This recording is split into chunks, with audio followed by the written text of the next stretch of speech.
Steffanie Rivers. Come on in, kings and queens, for the conversation. You're watching the TriCast of my journal on YouTube, Facebook Live, and LinkedIn.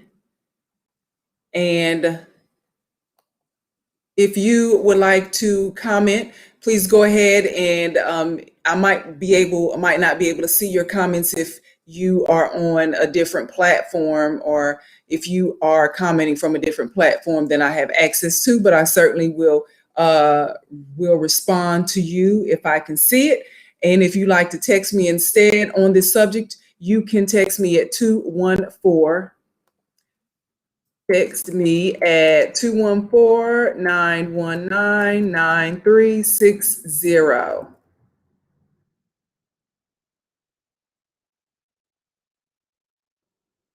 So again, you're watching me. I'm Steffanie Rivers, and welcome to the conversation. You probably have heard by now that George Floyd's family, his estate, has been awarded a $27 million settlement by the Minneapolis City Council in a unanimous vote for the wrongful death lawsuit that they filed last summer after his modern day lynching by Derek Chauvin. And that is a step in the right direction for justice. But for some people, that civil payoff is going to mean that that's all the justice that George Floyd should get, all the justice his family should get, and all the justice that Black people in America should get. And that is the bad news about the settlement coming before the criminal case. Now, you know, I'm sure you've been keeping up. The criminal case is moving forward with jury selection. And I am not an attorney. I am not a psychologist. But when you are dealing with racist white people in America, you have to know the law, or at least know as much of the law as you can without being an attorney. And you also have to play mental chess and stay steps ahead because of the games people play. So that's why you need to know as much as you can. In the minds of racist white people, like I said, who might unfortunately end up on the jury in the Derek Chauvin murder case, and his police flunkies who are also being charged with murder of George Floyd. Let me show you a picture. This is the picture. Derek Chauvin on the left, and the three police officers who were on the scene while he was being murdered before on video and before the eyes of everyone. So they are all on trial. But this civil lawsuit settlement could keep these killer cops from being charged, from being convicted, despite the video and or some other evidence that they might present during the trial. And but for fair-minded people, whatever race you are, whatever gender, whatever nationality you are, for fair-minded people everywhere, especially African Americans, we won't accept anything less than first-degree murder, a conviction of first-degree murder. We're not here to negotiate. Well, his family got 27 million, so we now can let them go. That's not how justice works. We want a prison sentence for Derek Chauvin and those other three go along to get along flunky police officers who didn't have the courage to stop what was going on. We want them to get the same. We want them to be convicted of murder, first-degree murder, especially for Chauvin, and for him especially to get a sentence commensurate to what other people who are not cops would get if they got convicted of murder. And as of this past weekend, 7 jurors have been seated. There have been, to my recollection, there have been 3 white men, 1 white woman, a black man who is a non-African American black man, so grew up somewhere else, black man, a biracial woman, and a Latino man. And the jurors were based on, they had to fill out, all jurors, potential jurors who come from voters. Those potential jurors were asked in a pre-jury selection questionnaire different questions about how they felt about police brutality, if they felt like police officers treated Black people different than non-Black people who were in their custody. They were asked, did you see the video? They were asked, do you feel like you could, even if you saw the video, do you feel like you could judge this case based on not on preconceived notions, but what is presented to you? So some people straight up said, according to reports, no, I think he's guilty, and there ain't nothing you can tell me to make me think he ain't guilty. They just straight up said it, and of course they were dismissed. So obviously they were the ones that were chosen claim that they can be objective and that they would be able to put aside what they have already seen and heard to deliver a fair decision. So among the comments, though, of some of the jurors that, or at least one juror, among the comments that the Latino guy who was selected for the jury, he said that he felt like George Floyd brought it up on himself by not being compliant with the police. But he still felt like this Latino dude who is now on the jury, he said, although he felt like George Floyd brought it up on himself by not being as compliant as he could have been with the police, he also felt like the police went too far. So there is at least one person on the jury who thinks that George Floyd brought it up on himself, that he is now dead, but he still was approved to be on the jury. And the prosecution, as well as the defense, they have a certain number of strikes that they can say, I don't want that person on the jury. I don't want this person on the jury. So they have to be very selective about how they use those. It's kind of like fouls in a basketball game. You can only have so many fouls or so many things that you allow to pass, or that you say, no, I won't let this pass. So essentially they felt like what he said about George Floyd versus what he said about the police kind of canceled itself out. I guess I wasn't there, but maybe that's what the prosecution is thinking.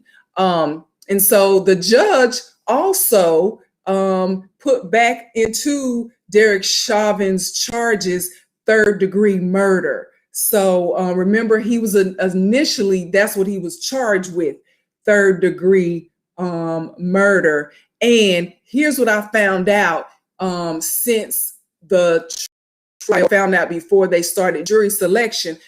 Back this summer, when the district attorney of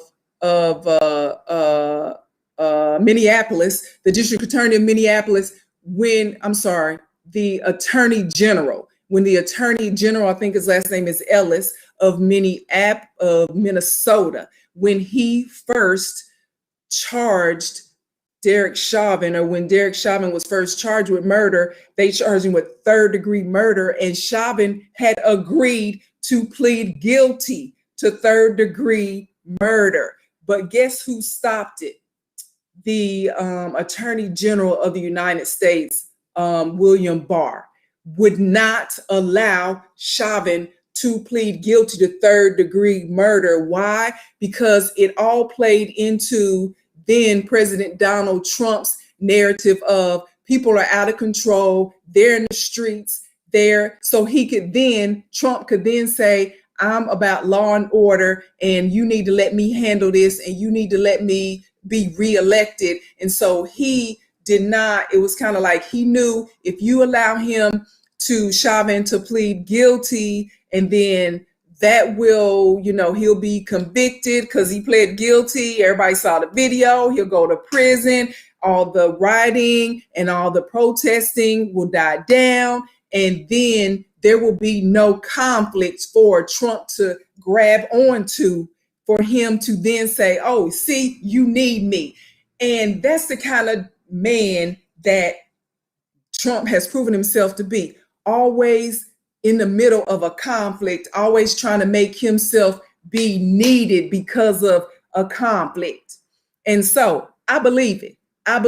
So at any rate, let's go back. So this current judge of the trial has added the third-degree murder charges back to Chauvin, to his charges. And I will say that I don't think that's a good idea. I think that Black people in America, I think that people, when you want something, when you see that you have been aggrieved, don't take the consolation prize. A third-degree conviction is a consolation prize based off of the video, based off of whatever I'm like the people who've been dismissed. There's nothing that you can tell me that would make me say, you know what? There might be something that might make me say, oh, he's not guilty. And so I commend them for just, it's some stuff that you feel so strongly about, you will not be moved from it.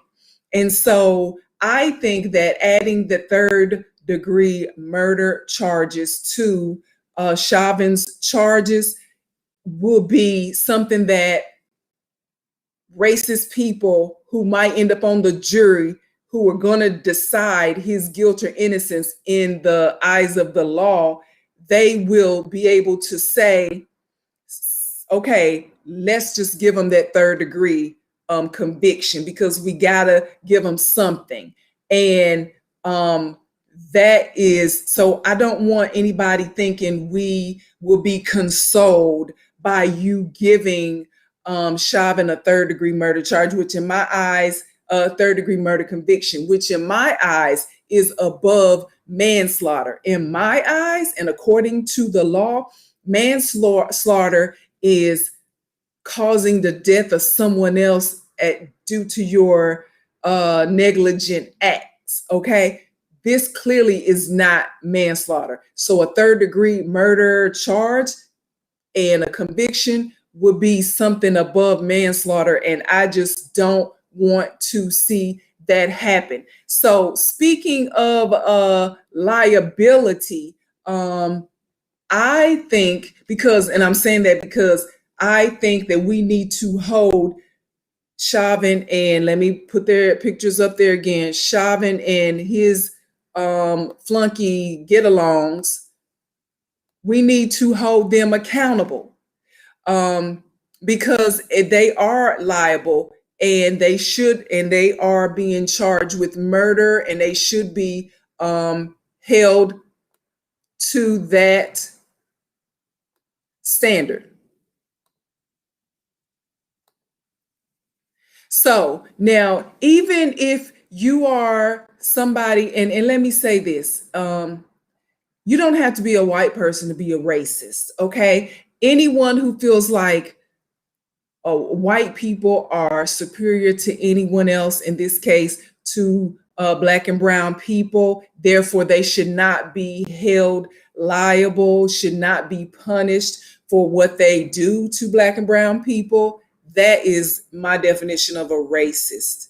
You could be a Black person, you could be a Hispanic person, you could be a white person and be racist and think that you are superior and that you should not be held accountable. So that I want to say that. But even if anybody who feels like, oh, the police they shouldn't be charged or they shouldn't be convicted, even if you live in Minnesota and you feel that way, you should be upset. You should be mad. You should be angry that your tax dollars are being paid or being used to pay off a wrongful death settlement for something that police officers did that they knew they shouldn't be doing. You, in essence, are having to pay for their wrongful acts. You are having to pay for their for them going against somebody's civil liberties. You are having to pay for their misconduct.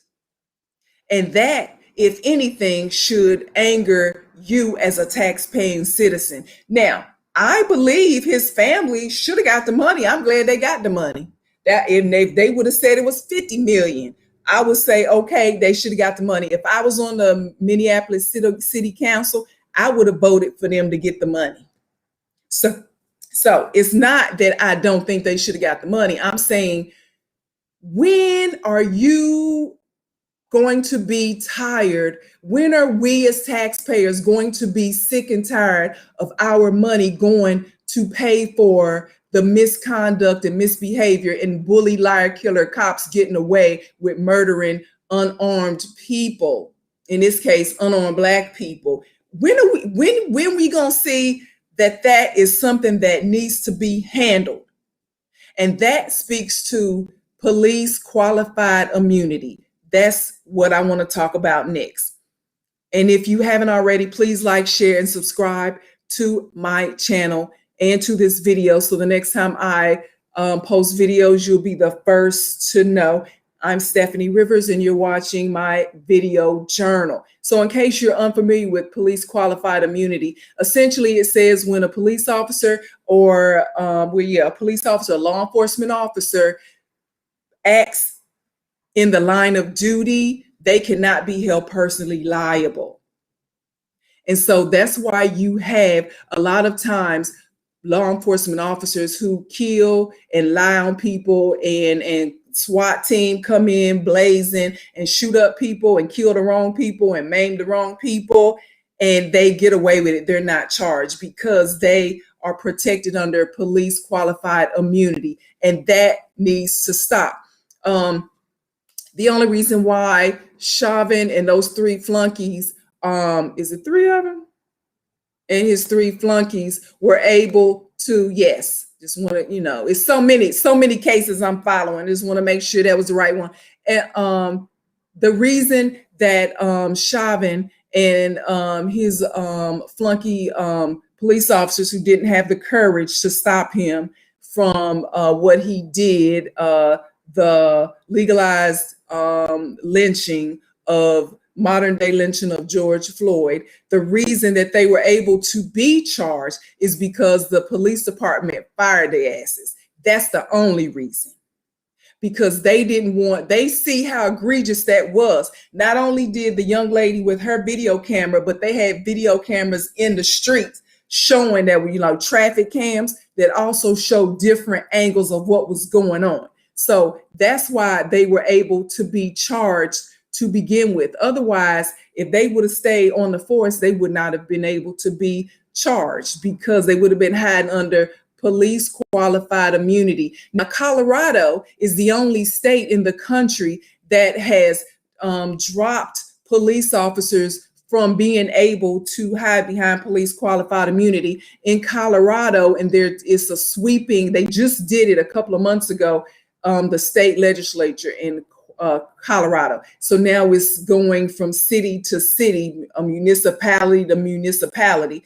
But right now, if you are a law enforcement officer in Colorado, and I think it's around the Colorado Springs areas where they're first starting it, or the Denver area, one of the bigger cities, then you, if you are the subject of your inaction or your wrongful actions, you didn't follow standard operating procedure, and somebody is suing, and that municipality has to pay a wrongful death lawsuit or a civil penalty lawsuit, then they're charging the police officer. That police officer has to pay 5% of the settlement or $25,000 of the settlement, whichever is less. So now they're starting to hold these law enforcement officers accountable for their actions, as well as the state of Maryland is also right now, their state legislature is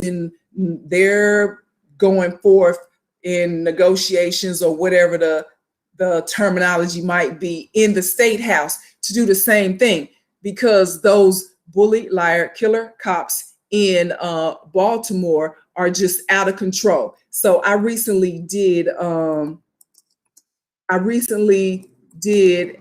video that talked about corrupt cops in Baltimore.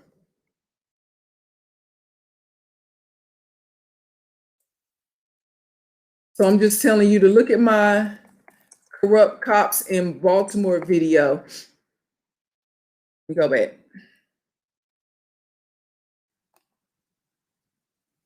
Just so you can get up to speed on that. And also, while in the backdrop of the George Floyd jury selection, of course, Congress has the House of Representatives in Congress has just passed portions of the George Floyd Policing Act and George Floyd Justice and Policing Act, and in the House. So now it goes to the Senate, and they will vote on it. And a part of what's going on in that act, if it becomes a law, it's a bill becoming a law, is qualified immunity will be dropped across the country.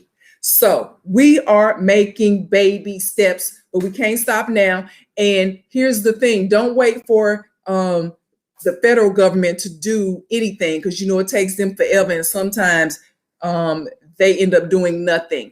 Make sure you go to your state house, and you see what's going on in the state house, because a lot of things that we think are federal offense that we should address on the federal level, we really should be addressing it at the state level, on our state legislators.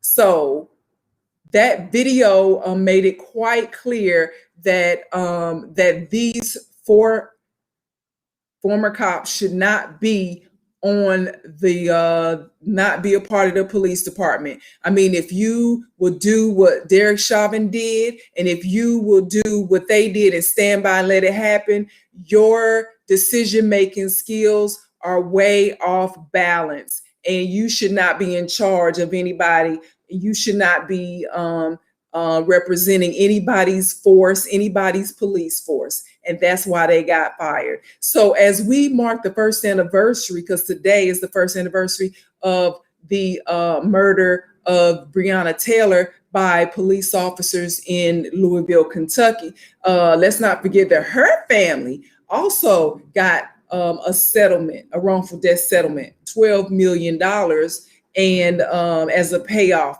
But they got no indictment of those police officers who killed her. So when you're dealing with police and when you're dealing with race in America, justice is not blind. So we got to keep all of our eyes open, and we have to keep all of our negotiations up front and let them know when it comes to the money or the conviction, there is no either or. We want both. Okay. But first of all, we want y'all to stop shooting and lying and killing us. That's what we would like first. But if we can't stop you from doing that, then you are certainly taxpayers in whatever municipality it is. Get ready to write that check and get ready to convict these police officers and get ready to erase police qualified immunity. Because when you do that, these people will start evaluating how they act and how they go forth. So speaking of Louisville, I'm about to do another video later today, so I want you to check that out. It's about Kentucky Senator Mitch McConnell. Okay, he's about to quit the Senate, and I want you to guess who he wants to be his replacement. Guess who? I'm sure you can guess, but his favorite Black Republican, his token Black person. The question is, why does he like Daniel Cameron so much? What's going on with that relationship? We're going to talk about it in my next video. You won't be surprised with who he wants to replace him, but you might be surprised at why. So to find out more about the things that I care about, you can go to the written version of my journal. It's at eurweb.com. And get ready for that video coming up about Mitch McConnell and what he's doing to try to control who replaces him and why he's thinking about quitting. All right. You guys have a super rest of your day.